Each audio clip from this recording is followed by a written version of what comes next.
गाय के दूध में शिफा है। इसका मक्खन मुफीद है, अलबत्ता इसका गोश्त बीमारी है। पैगंबर हजरत मोहम्मद सल्लल्लाहु अलैहि वसल्लम बादशाह अकबर ने अपने फरमान में कहा था, हमारी ऊंची हिम्मत और साफ नियत का तकाजा है कि हमारी हुकूमत में गौकशी की रकम बिल्कुल ना रहे। जो कोई भी गौकशी करेगा उसके हाथ और पांव की उंगलियां काट दी जाएंगी। बाबर ने भी अपने बेटे हुमायूं को खत में लिखा था, गौकशी से परहेज रखना, ऐसा करने से ही तुम हिंदुस्तानियों का दिल जीत सकते हो। सारे पशु जायज नहीं है, सारी सब्जी जायज है। प्रतिबंध है सब्जियों पे नहीं, प्रतिबंध फलों पे नहीं है। तो आपका स्वाद और आपका स्वास्थ्य सुरक्षित किसमें है? जहां प्रतिबंध नहीं है। लेकिन फिर भी और आपका स्वास्थ्य सुरक्षित किसमें है? जहां प्रतिबंध नहीं है। पूज्य है, एहतराम है, उसका आदर है, तो दुख होता है।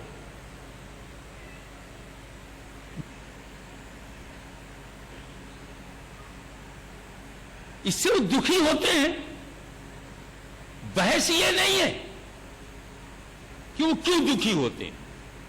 हमें दुख है, हमें उसे प्यार है, प्रेम है, पूज्य है, एहतराम है, उसका आदर है, तो दुख होता है। बीवी के कहने पे कपड़ा बदल सकते हो, पड़ोसी के कहने पर अपना खाना नहीं बदल सकते। हकीम अजमल खान ने भी कहा है कि ना तो कुरान और ना ही अरब की प्रथा गाय की कुर्बानी का समर्थन करती है।